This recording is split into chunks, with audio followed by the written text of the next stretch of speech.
कश्मीर के एक छोटे से प्यारे से गांव में टुनटुनी और उसके पति और एक राजू रहता था। ये बहुत ही ज़्यादा गरीब थे। एक दिन इन्होंने सोचा, हम बर्गर का ढाबा लगा लेते हैं, हमारे घर का निज़ाम अच्छा चलने लग जाएगा। इसी तरह टुनटुनी के पति बुलबुल ने एक रोड के किनारे छोटा सा बर्गर का ढाबा लगा लिया। बुलबुल के बर्गर तो बड़े स्वादिष्ट थे और गांव के सारे पक्षी बुलबुल के बर्गर खाने के लिए हर वक्त उसके ढाबे के बाहर जमा हुए रहते।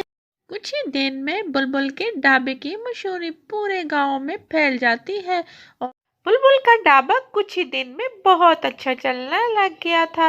बुलबुल ने अपने ढाबे पर अपने बेटे राजू को भी साथ लगा रखा था। बुलबुल पूरा दिन अपने बेटे को आवाजें लगाता, ए राजू, इस कस्टमर को जाके ये दे दो, ये बर्गर ले जाओ, जल्दी करो, बर्तन ला दो, ये कर लो, वो कर लो। पूरा दिन ऐसे करते रहते।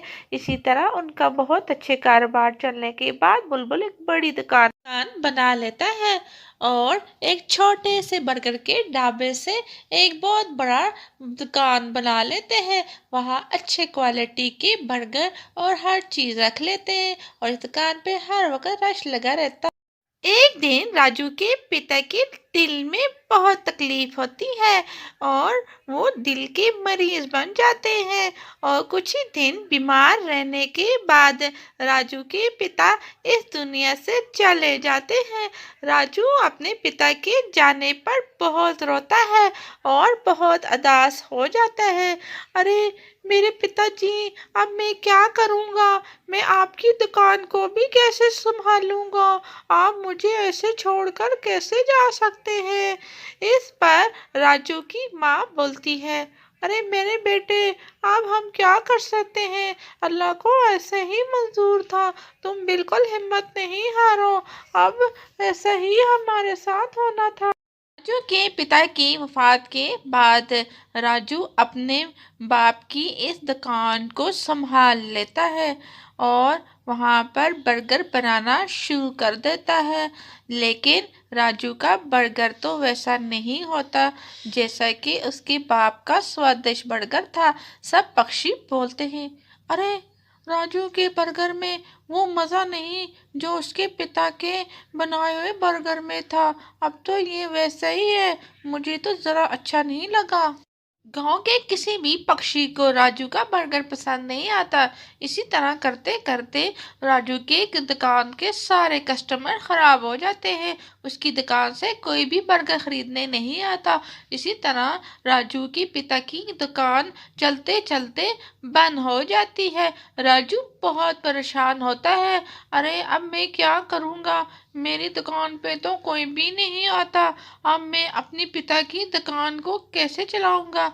इसी तरह राजू पे बहुत ज़्यादा कर्जा होता है। राजू अपना कर्जा देने के लिए दुकान को भी बेच देता है और घर आकर बैठ जाता है। राजू की माँ बेटे को तसल्ली देती है, अरे मेरे राजू, तुम बिल्कुल परेशान नहीं हो। तुमने अपनी तरफ से तो बहुत मेहनत की थी। अब अगर तुम्हारी हाथ में वो स्वाद नहीं है तो तुम अब क्या कर सकते हो? उस पर राजू बोलता है, अरे मेरी माँ, अरे मेरी माँ, मैंने अपने पिता की अच्छी भली दुकान का खात्मा कर दिया। मैंने आपको कुछ भी ना दे सका। मैंने उल्टा आपको परेशान किया है और अपनी दुकान भी ख़त्म कर दी। अरे मैं क्या करूं और मैं अपने पिता को क्या जवाब दूंगा कि मैं इतना नालायक हूँ। रात है, राजू को उसके सपने में इसका पिता दिखाई देता है और इसका पिता राजू से कहता है, मेरे बेटे राजू, तुम बिल्कुल परेशान नहीं होना। मेरे हाथ का जो स्वाद है वो तुम्हारे हाथ में अब आ जाएगा। तुम अब दोबारा से बर्गर वाली दुकान दोबारा खोल लो।